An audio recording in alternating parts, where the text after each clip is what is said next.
O mundo após o ano de 1991 não foi mais o mesmo. A lógica da velha ordem mundial, do mundo bipolar, caía por terra e agora um novo mundo se formava, uma nova ordem, com novas perspectivas de soberanias e áreas de influência. Agora, nessa aula, a gente vai tentar entender um pouco disso, desse momento tão importante desde a década de 90 até agora. Vamos tentar entender a tal da nova ordem mundial. Quando eu dialogo sobre nova e velha ordem mundial, eu quero que vocês entendam algumas características no geral dessas ordens. Primeiramente, o início da nova ordem mundial é quando há o fim da velha ordem mundial. Ou seja, aquele mundo bipolar, eu tenho uma aula sobre isso, vocês podem clicar aqui para irem para essa aula. É aquele mundo bipolar dotado de um lado Estados Unidos e do outro lado a União das Repúblicas Socialistas Soviéticas e suas áreas de influência, ele começava a chegar ao fim com um desfacelamento da União Soviética. Desse modo, a gente tem que entender que para entender o início da nova ordem, a gente tem que pegar o fim da velha ordem. Primeiramente, o fim da nova ordem, a gente começa a entender através de símbolos. Alguns símbolos começam a marcar o fim da velha ordem mundial. O primeiro símbolo muito marcante é a queda do Muro de Berlim, construído na década de 60, justamente para evitar as migrações entre Berlim Oriental e Berlim Ocidental. A Berlim, que pertencia à Rússia, conhecida como a República Democrática Alemã, para a Berlim, que pertencia aos Estados Unidos, França e Reino Unido, o lado capitalista, conhecido como a República Federal Alemã, da Alemanha. Então, nós temos a queda do Muro de Berlim. Com a queda do Muro de Berlim, isso tornava notório justamente a abertura das fronteiras intra-alemã, ou seja, dos dois lados da Alemanha. Isso favorecia, de fato, um processo que acontecia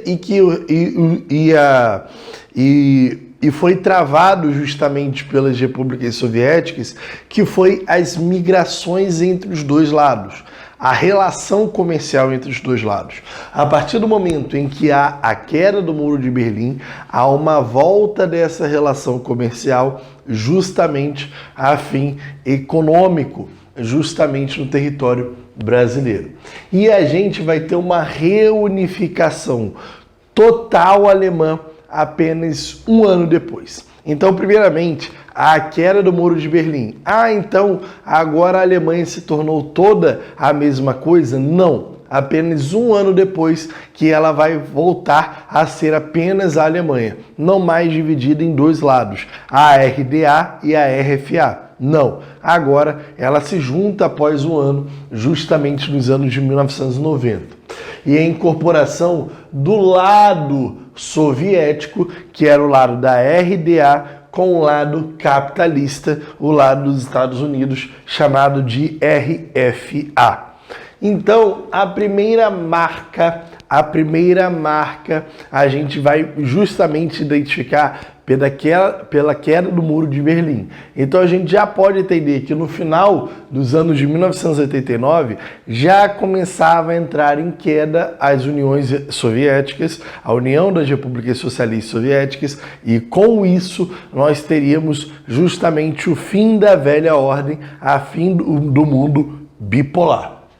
Destaca-se que simbolicamente o fim legal da Guerra Fria é o fim do apoio econômico dos soviéticos aos seus países de influência, é o fim da Comecon e o fim do pacto militar fundado em 1955, criado justamente quando a RFA entrou na chamada OTAN, Organização do Tratado do Atlântico Norte. Então, quando foi criado o Pacto de Varsóvia, foi um apoio militar justamente aos países que eram soviéticos. Quando há o fim da Comecon e o fim do Pacto de Varsóvia, quer dizer que acabou qualquer alinhamento entre a União das Repúblicas Socialistas Soviéticas com as suas áreas de influência. Com esse fim dessa relação comercial e militar, basicamente, o lado soviético perdia as suas áreas de influência. Perder suas áreas de influência era perder a Guerra Fria de fato. E destaca-se que um grande marco simbólico vai ser nada mais nada menos que a saudação de George W. Bush a essa nova ordem mundial. A fala, o seu discurso, dizendo justamente que agora o mundo entrava em uma nova ordem. Isso daí são os símbolos do fim da primeira ordem, da velha ordem mundial. Esses símbolos marcantes a gente justamente vai verificar aqui, bonitinho para vocês. De fato, acaba a velha ordem mundial, mas agora eu preciso me ajustar em uma nova ordem mundial. Muitas coisas precisam ser vistas. Primeiramente, nos setores econômicos, a economia planificada de Estado, com ação direta do Estado comunista, ela acaba. Ela é interrompida e agora só vai ser predominante o capitalismo. Esse capitalismo ele tem várias facetas. Ele pode ser liberal, ele pode ser keynesiano e ele adota uma nova faceta a partir desse ano de 1989, que é nada mais nada menos que a adoção do chamado neoliberalismo, através de um grande consenso chamado Consenso de Washington. Então, tenta entender aqui. A gente vai ver a predominância, a expansão da lógica neoliberal pelo mundo. Então, os dois grandes marcos vão ser o próprio Estados Unidos com Ronald Reagan e a Inglaterra com Margaret Thatcher. Mas isso vai se expandir pelo mundo, chegando ao Brasil, chegando ao Chile, chegando à Turquia, entre outros países. Destaca-se algumas questões geopolíticas. Por quê? Muitos dos países que eram influenciados pela Rússia soviética começam a tentar as suas independências. Vou dar um destaque aqui claro para vocês. A gente vai ter a União das Repúblicas Socialistas Soviéticas, que é essa daqui, que a gente vai comentar daqui a pouco. Mas além dessas repúblicas, a gente tem as repúblicas de influência, que não se tornaram da URSS, porém, entretanto, todavia, foram influenciados pela URSS, pela União Soviética. Então, eu vou dar o destaque, por exemplo, na questão da Iugoslávia, onde a gente vai ver uma série de guerras a partir dos anos 90, buscando as emancipações de vários espaços, de várias soberanias nacionais que não se enxergavam como país Iugoslávia. De fato, a Iugoslávia, um grande país administrado por Tito, ele começa a se fragmentar na década de 80, gerando uma série de guerras civis que vão chocar o mundo, gerando também uma quantidade considerável de países e de regiões, como as regiões de Kosovo, Macedônia do Norte. A gente vai ter as questões da Croácia, Bósnia, Sérvia, Montenegro. Nós vamos ter uma série de países que vão começar movimentos, principalmente por questões étnicas, com sérvios, muçulmanos, bósnios, que de fato vão começar a buscar a sua independência. Vamos estudar muito mais isso na aula sobre Europa e as independências justamente da Iugoslávia. Então a década de 90 vai marcar uma guerra civil dentro das áreas da Iugoslávia, principalmente gerando uma série de países que a gente vai verificar de fato hoje. Tem até um caso muito claro de um jogador de futebol que ele chegou a jogar pela Iugoslávia, depois ele chegou a jogar por Sérvia e Montenegro e depois ele foi jogar pela Sérvia. Ele jogou por 3 seleções diferentes, sendo que isso não pode no futebol, você jogar por mais de uma seleção. Porém, o país, na verdade, que foi se fragmentando, se tornando outros países. E isso aconteceu na década de 90 com as guerras civis. Destaca-se que, enquanto a Iugoslávia estava caindo na pancada, outros locais não teve uma divisão através do ódio, da raiva, da guerra, mas teve divisões mais pacíficas, como é o caso da chamada Tchecoslováquia, que se divide em pelo menos dois países. É chamada de República Tcheca. Hoje, a República Tcheca exige que seja chamada apenas de Tcheca, enquanto o outro lado foi conhecida como a Eslováquia. Então, as fragmentações e independências houveram de fato independências sangrentas, que foram através da Iugoslávia, independências mais sadias, mais saudáveis, mais pacíficas, como o caso da Tchecoslováquia. Então, uma primeira marca é a independência justamente geopolítica de alguns países nesse fim da Guerra Fria. O outro caso é o fim da União das Repúblicas Socialistas Soviéticas. Claro que quando a gente vai estudar a União das Repúblicas Socialistas Soviéticas, a gente vai ver de uma forma clara que essa união, ela tinha justamente como grande país a Rússia e os seus estados satélites, que eram todos os seus entornos. Isso tudo formava, por assim dizer, um país apenas, a União das Repúblicas Socialistas Soviéticas. A partir do momento em que há o fim da Guerra Fria, essa URSS, essa União Soviética, começa a se fragmentar nos seus países de fato. Então vai ter uma série de mudanças geopolíticas no antigo bloco soviético. E vai ter vários desses países que pertenciam à União Soviética acabam aos poucos sendo inseridos na União Europeia. Isso daí é uma crise muito intensa que a gente vai ver que vai rolar por esses países. Então vamos tentar entender assim. O que era a União das Repúblicas Socialistas Soviéticas? A União das Repúblicas Socialistas Soviéticas, eu tinha um grande país que era justamente a Rússia.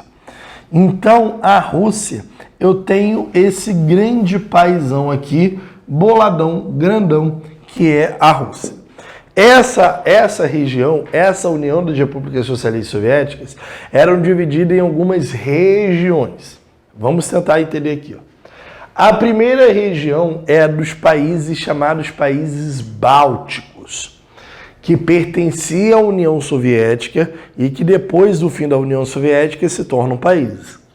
Quais são os países bálticos? São aqueles que são regidos acessos ao chamado Mar Báltico, que é o caso da Lituânia, Letônia e Estônia.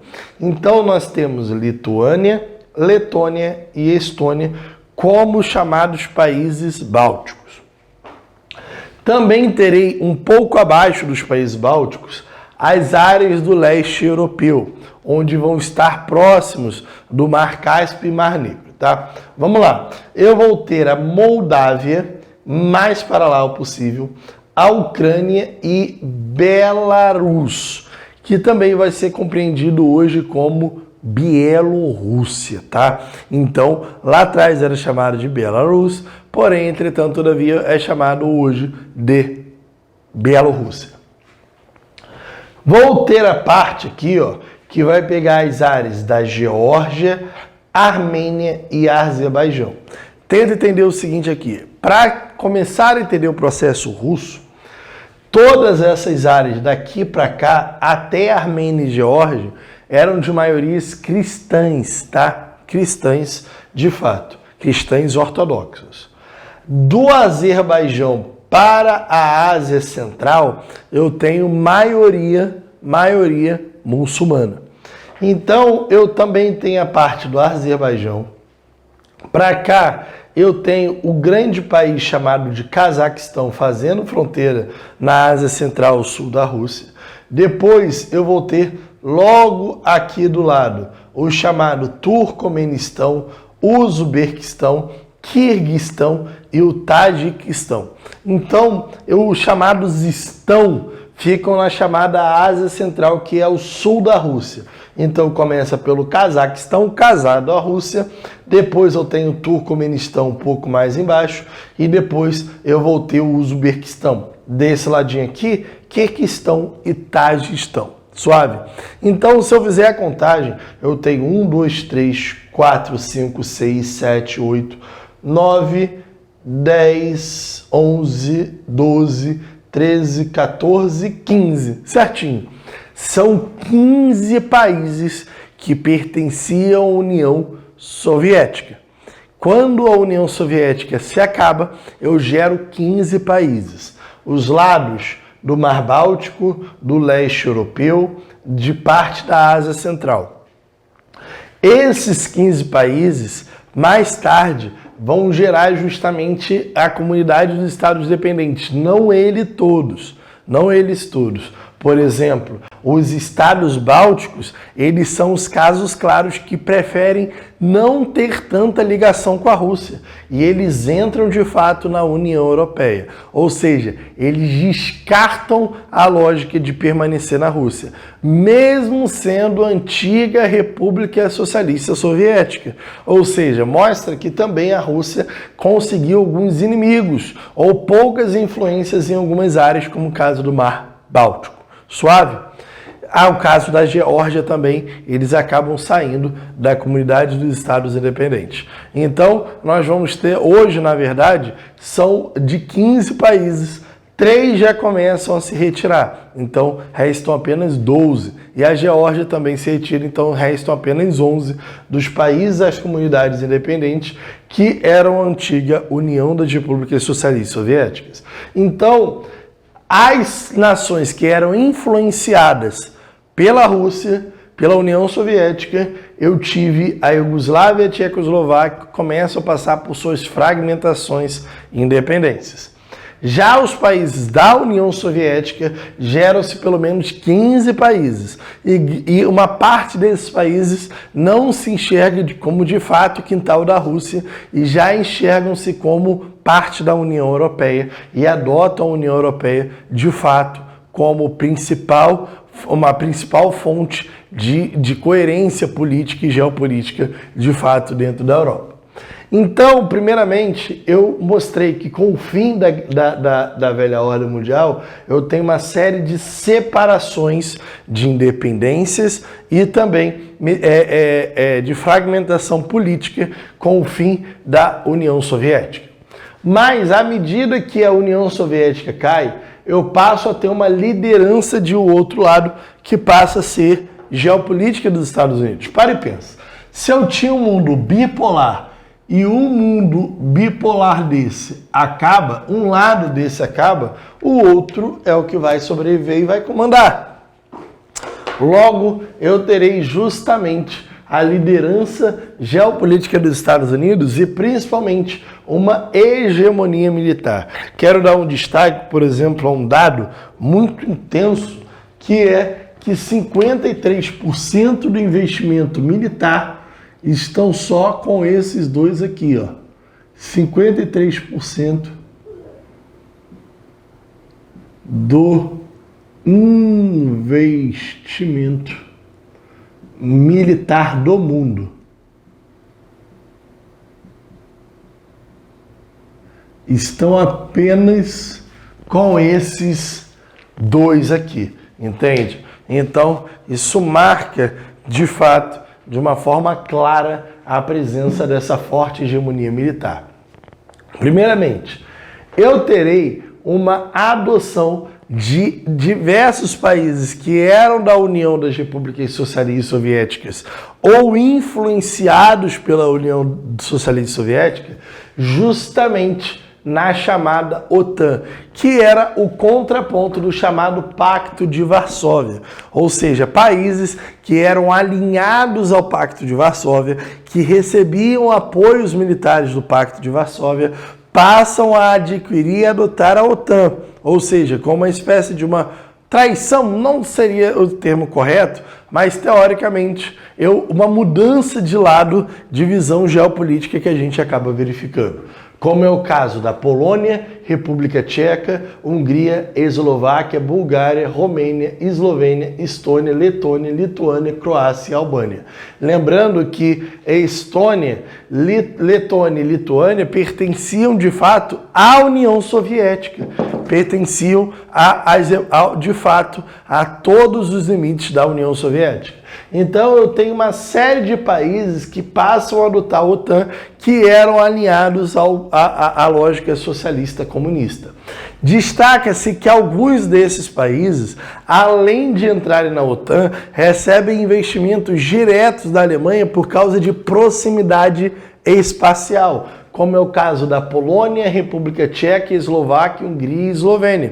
Esses daqui eu tenho uma influência direta de investimentos alemães justamente devido a essa grande proximidade. Então, na questão de petróleo, na questão de energia, a Alemanha tem forte interação com esses países que eram ligados justamente à chamada OTAN, que eram ligados à União Soviética, melhor falando. Claro que eu posso também pensar que, apesar de acabar a velha ordem mundial, eu ainda posso ter uma nova fronteira entre o que era a antiga União Soviética e a influência dos Estados Unidos. Embora a União Soviética tenha acabado em 91, porém as fronteiras de influência, ela ainda existe de certa forma. E essa nova fronteira geopolítica, ela tem como uma marca muito forte a União Europeia / OTAN, ou seja, a União Europeia e a OTAN estão de um lado dessa fronteira geopolítica e do outro eu tenho a Comunidade dos Estados Independentes, que é nada mais os países que pertenciam à União Soviética e que continuaram ligados economicamente, politicamente, geopoliticamente à Rússia, já que uma série desses países tem uma integração muito forte, principalmente na perspectiva energética, na perspectiva de estradas. Então, conforme a União Soviética foi se estabelecendo sobre esses países, eles criaram uma relação muito intensa entre esses países, principalmente em questão de infraestrutura. Então, alguns países se veem presos à Rússia, como o caso do Cazaquistão, como o caso, por exemplo, da Ucrânia, se veem presos à Rússia porque eles estão extremamente integrados. E essa integração, ela se faz no papel pela chamada Comunidade dos Estados Independentes, que hoje vai contar com, pensa assim, os 15 países da União Soviética, eu retiro os Bálticos e retiro a Geórgia. E isso vai compreender justamente a chamada Comunidade dos Estados Independentes. Destaca-se que a União Europeia tenta ao máximo invadir essas áreas de influência, principalmente antigas áreas de influência da Rússia. Destaca-se que a chamada AELC, eu expliquei isso na aula sobre velha ordem mundial, que é as áreas onde tem Finlândia, Suíça e Suécia, que tentaram manter uma certa neutralidade lá na velha ordem mundial, tem fortes acordos comerciais com a União Europeia. Os Balcãs, por exemplo, eles estão se recuperando financeiramente, as regiões dos Balcãs, justamente a partir da lógica do bloco ocidental, com ajudas da União Europeia. E assim também a União Soviética gera pouquíssima influência sobre esses países bálticos, Lituânia, Letônia e Estônia, fazendo com que a União Europeia avance cada vez mais para essas áreas no geral. Destaca-se que a gente pode pensar então essa velha ordem mundial com uma fronteira geopolítica de hoje, um encontro, um embate entre a União Europeia de um lado e a CEI do outro, mas a gente também pode pensar essa nova ordem mundial de algumas formas. Se eu tinha dois lados e um lado cai, a ideia é que eu só tenho agora um lado, o grande promotor econômico, financeiro, militar. Então, a gente pode dizer que se existia bipolaridade, e um lado cai, agora eu tenho a unipolaridade. Então a gente pode pensar essa nova ordem como um mundo unipolar. Sim. Ou a gente pode pensar essa nova ordem como um mundo multipolar. Também. Porque à medida que a União Soviética cai, não é apenas os Estados Unidos o grande promotor de financiamentos, empréstimos, inovação tecnológica. Outras regiões vão crescer como polos econômicos e tecnológicos. Tem os Estados Unidos? Tem, mas também tem a União Europeia e também tem o Japão. A China também acaba sendo um dos grandes promotores econômicos justamente desse período. Destaca-se que no mundo unipolar eu tenho um polo militarizado dos Estados Unidos e OTAN. Claro que os governos estadunidenses eles vão flutuar muito entre essas duas perspectivas.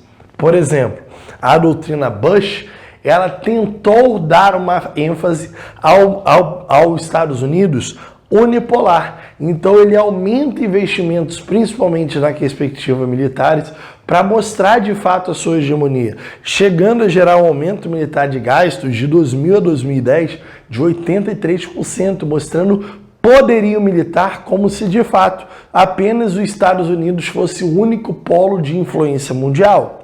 Já Barack Obama, ele prefere pensar no multilateralismo. Ele já enxerga o mundo numa perspectiva econômica. Então, ele tenta adotar justamente a lógica de negociação, de diálogos com a China, entre outros países do mundo, justamente para buscar as suas inovações e aumentar as suas áreas de influência, compreendendo que o mundo ele tem sim vários polos de integração.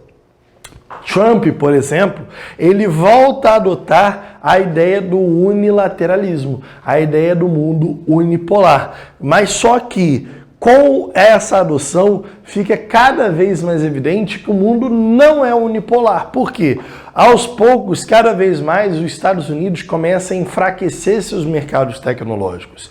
Por exemplo, o Brasil fazendo um leilão a respeito justamente do 5G, quem vence é a China. Então, uma discussão, a guerra do 5G, a gente pode dizer que em grande parte a China foi vitoriosa em algumas partes.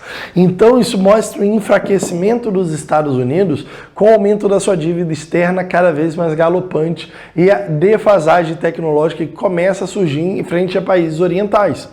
Ao mesmo tempo, o fortalecimento da China e a emergência, o crescimento dos países do G20, ou seja, cada vez mais o PIB mundial dos Estados Unidos começa a ter uma redução e aumento de outros PIBs mundiais do G20 e do BRICS, começa a mostrar que a unipolaridade já não é a principal forma de ser vista, de fato, o mundo da nova ordem mundial. Porque agora a gente tem multipolos econômicos que a gente acaba justamente verificando dentro dessa ideia. A tese unipolar totalmente superada. Suave? De boa?